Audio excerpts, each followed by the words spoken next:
The Siege of Malta was a military campaign in the Mediterranean theatre of the Second World War. From 1940 to 42, the fight for the control of the strategically important island of Malta pitted the air forces and navies of Italy and Germany against the Royal Air Force and the Royal Navy. The opening of a new front in North Africa in mid-1940 increased Malta's already considerable value. British air and sea forces based on the island could attack Axis ships transporting vital supplies and reinforcements from Europe. General Erwin Rommel, in de facto field command of Axis forces in North Africa, recognized its importance quickly. In May 1941, he warned that, without Malta the Axis will end by losing control of North Africa. The Axis resolved to bomb or starve Malta into submission, by attacking its ports, towns, cities, and Allied shipping supplying the island. Malta was one of the most intensively bombed areas during the war. The Luftwaffe and the Red Aeronautica flew a total of 3,000 bombing raids over a period of 2 years in an effort to destroy RAF defenses and the ports. Success would have made possible a combined German-Italian amphibious landing supported by German airborne forces. It was never carried out. In the event, Allied convoys were able to supply and reinforce Malta, while the RAF defended its airspace, though at great cost in material and lives. By November 1942, the Axis had lost the Second Battle of El Alamein and the Allies had landed forces in Vichy, French Morocco and Algeria under Operation Torch. The Axis diverted their forces to the Battle of Tunisia, and attacks on Malta were rapidly reduced. The siege effectively ended in November 1942. In December 1942, air and sea forces operating from Malta went over to the offensive. By May 1943, they had sunk 230 Axis ships in 164 days, the highest Allied sinking rate of the war. The Allied victory played a major role in the eventual Allied success in North Africa. Background: Malta was an important military and naval fortress, being the only Allied base between Gibraltar and Alexandria, Egypt. It became a linchpin in the British Empire overseas, a vital way station along Britain's lifeline through Egypt and the Suez Canal to India and the Far East. It offered a haven for British shipping to and from those places, but it also gave the British an excellent staging platform for offensive thrusts against ships and land and air targets in the central Mediterranean. Owing to its exposed position, close to a potentially hostile Italy, the British had moved the headquarters of the Royal Navy Mediterranean Fleet from Valletta, Malta in the mid-1930s to Alexandria in October 1939. The island itself is 27 kilometers by 14 kilometers and has an area of just under 260 square kilometers. It had a population of around 250,000 in June 1940, all but 3 or 4% of them native Maltese. According to the 1937 census, most of the inhabitants lived within 6.4 kilometers of the Grand Harbour, where the population density was more than 6 times that of the island as a whole. Amongst the most congested spots was Valletta, the capital and political, military and commercial centre. In this city, 23,000 people lived in an area of around 0.65 square kilometers.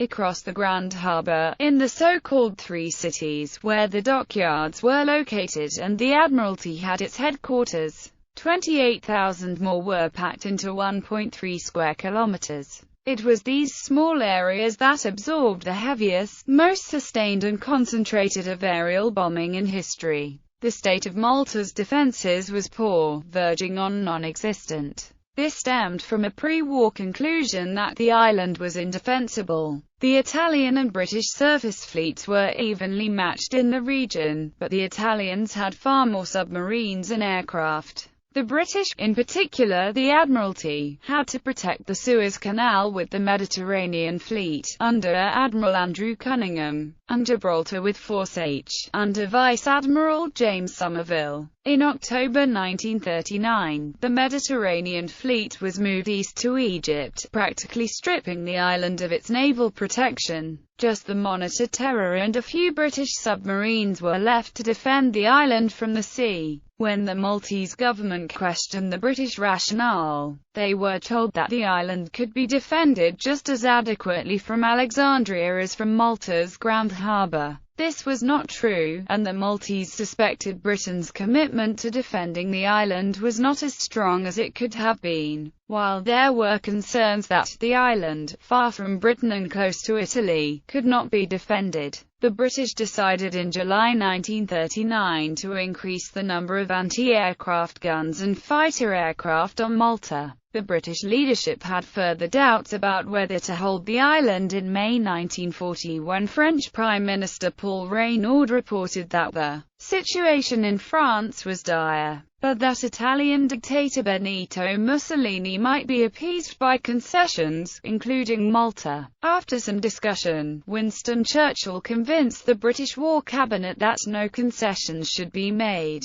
With Britain itself at risk, Malta was not the highest priority, so it was lightly protected. Only 6 obsolete Gloucester Sea Gladiator biplanes were stationed on the island, with another 6 in crates, when on 10 June 1940, Mussolini declared war on the United Kingdom and France. In the 1930s, Italy had sought to expand in the Mediterranean and Africa, regions dominated by the British and French. The defeat of France in May–June 1940 removed the French Navy from the Allied order of battle and tilted the balance of naval and air power in Italy's favour. Upon declaring war, Mussolini called for an offensive throughout the Mediterranean. Within hours, the first bombs had dropped on Malta. After the French surrender on 25 June, Mussolini tried to take advantage of a Britain heavily engaged in the Battle of Britain by invading Egypt in September, but was heavily defeated in a counter-offensive. Adolf Hitler was forced to rescue his ally. In February 1941, the Deutsches Afrikakorps commanded by General Feldmarschall Erwin Rommel was sent to North Africa to prevent an Axis rout. RAF and Royal Navy anti-shipping squadrons and submarines posed a significant threat to Axis supply and communications between Europe and North Africa, and both sides soon recognized the importance of Malta in controlling the Mediterranean. In 1940, conditions were more than favorable for an assault on Malta. Such a move stood a reasonable chance of gaining control of the island, which would have given the Italians naval and air supremacy in the central Mediterranean. Such a turn of events would have split the area in two, and the British could not have transported supplies between their strongholds in the east and west without severe risk. The reluctance of the Italians to act directly against Malta throughout 1940 was strengthened by the Battle of Taranto, in which the Italian surface fleet was moderately damaged by the Royal Navy Fleet Air Arm. The Italians were willing to commit to an indirect approach, and cut off the island's sea communications. 5 days after Taranto, Campioni sortied with 2 battleships, 6 cruisers and 14 destroyers to disrupt a supply convoy to Malta. The follow-up to this operation led to the Battle of Cape Sparta Vento on 27 November 1940. 2 of the 3 battleships damaged at Taranto were repaired by mid-1941, and control of the Mediterranean continued to swing back and forth until August 1942, when the balance definitively swung in favor of the Allies. To the Italians, air power was the key weapon against Malta. One immediate action the Italian Navy would later take was the interdiction of submarine phone cables linking Malta to Gibraltar and Algeria. Several thousands of meters were removed by Italian small vessels from 11 June 16 August, effectively isolating Malta from communications with the outside world. Italian siege. Italian air actions. Air power was the method chosen to attack Malta. The Regia Aeronautica began the aerial bombardment of the island. On the first day, 55 Italian bombers and 21 fighters flew over Malta and dropped 142 bombs on the three airfields at Lucca, Halfa and Tarkali. Later, 10 Italian Submarine M79s and 20 Macchi C-200s flew over the island, with no air opposition. At the time of these first air raids, the defending fighters on Malta consisted of obsolete Gloucester Sea Gladiators. In the Halfa fighter flight, legend has it that there were just 3 aircraft Gladiators nicknamed Faith, Hope, and Charity, but, in reality, at least 6 Gladiators and also Hawker Hurricanes were deployed. The Hurricanes did most of the damage. The Italians flew at around 6,100 meters. The Monitor HMS Terror and gunboats HMS Aphis and Ladybird opened fire. In the afternoon, another 38 bombers escorted by 12 fighters raided the capital. The raids were designed to affect the morale of the population rather than inflict damage to dockyards and installations. A total of 8 raids were flown on that first day. The bombing did not cause much damage and most of the casualties suffered were civilian. No interception of the raiders was made because there was no RAF force ready to meet them. No RAF airfield on Malta was operational at that time. One at Lucca was near to completion. Despite the absence of any operational airfields, at least one RAF Gladiator flew against a raid of 55 Submarine Etihad M79 and their 20 escorting fighters on the 11th of June. It surprised the Italians, but the defences, almost non-existent on the ground and in the air, failed to impede the Italian force. On the 12th of June, an Italian aircraft on a reconnaissance flight over Malta was shot down. An odd development took place on the 19th of June. Fairy Swordfish torpedo bombers, 12 in total, flew into the Fleet Air Arm base at Halfa, 767 NAS.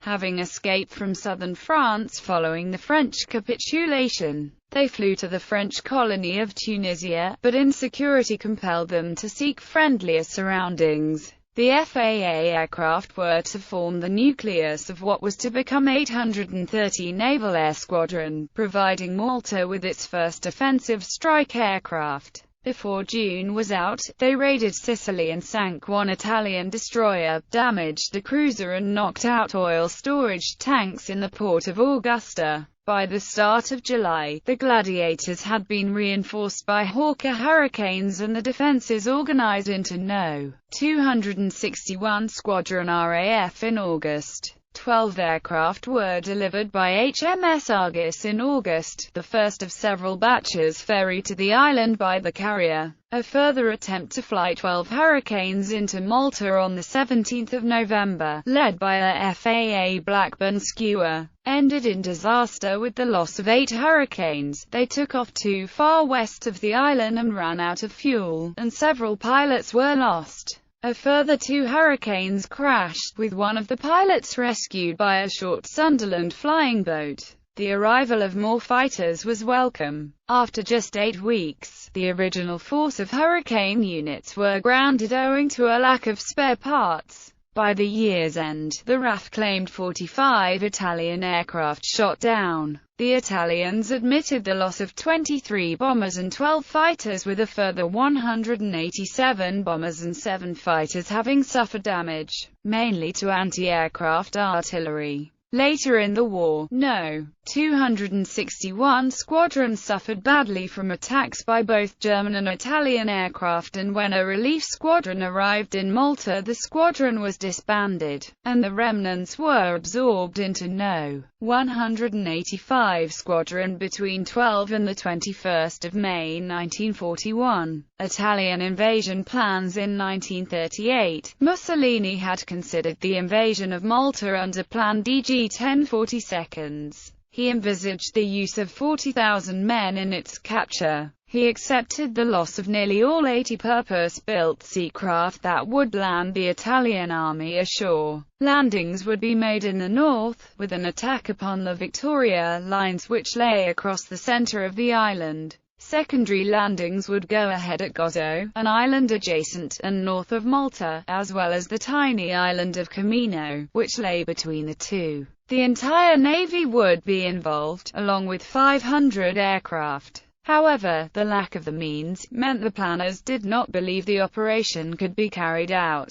With Germany's success in May 1940, the plan was reduced to 20,000 men and included tanks. The elimination of the French and the withdrawal of the British would give the Italians a prime opportunity to seize Malta, but Italian intelligence had overestimated the defences, and Mussolini's belief that Britain would sue for peace with Germany meant he expected Malta to fall without the need for military action on a large scale. Mussolini also thought that Franco's Spain would soon be in the war. If they captured Gibraltar, then the Mediterranean would be barred from Britain to the west. The failure to force the issue when the balance of power was in their favor was to have serious consequences for the Axis. It would not take long for the Royal Navy to realize the island's potential as a base for offensive operations, and thus conclude it was worth defending. War at sea. The reluctance of the Italian Admiralty to act was also due to other considerations.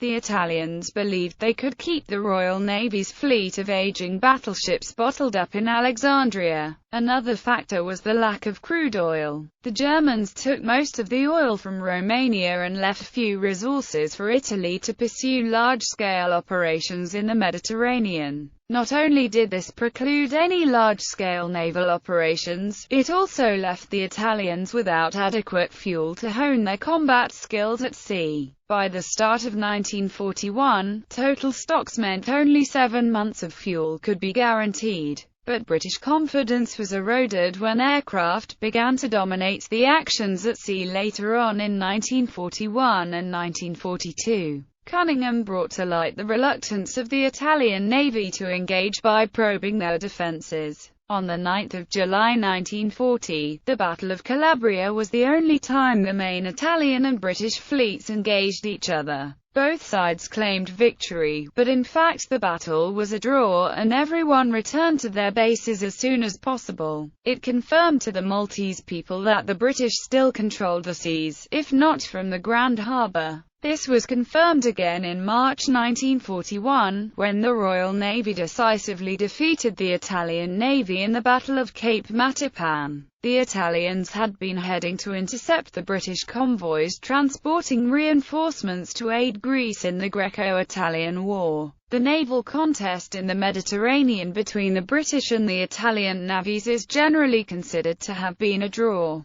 British counterattacks. When it became clear to the British that the Italian air forces were limited and having little impact on the population, which could endure, a steady stream of reinforcements arrived. The potential of the base was realized and Whitehall ordered further aircraft into the island, including Hurricane fighters, Martin Marylands, Sunderlands, Vickers Wellingtons, more Swordfish and submarines. It provided an increasingly potent offensive arm. The Wellingtons arrived in October, from No. 148 Squadron RAF. Meanwhile, the Italian invasion of Egypt had failed to achieve its goals and the British counter-offensive, Operation Compass, drove the Italians back into Libya. The diversion of the North African campaign drew away significant Italian air units which were rushed from Italy and Sicily to deal with the disasters. The relief on Malta was significant as the British could concentrate their forces for offensive, rather than defensive operations. In November 1940, after months of poorly coordinated Italian airstrikes, the FAA and Royal Navy struck at Italian naval forces in Taranto. The following Battle of Taranto was a victory for sea air power. Fairey Swordfish torpedo bombers disabled a number of Italian heavy units.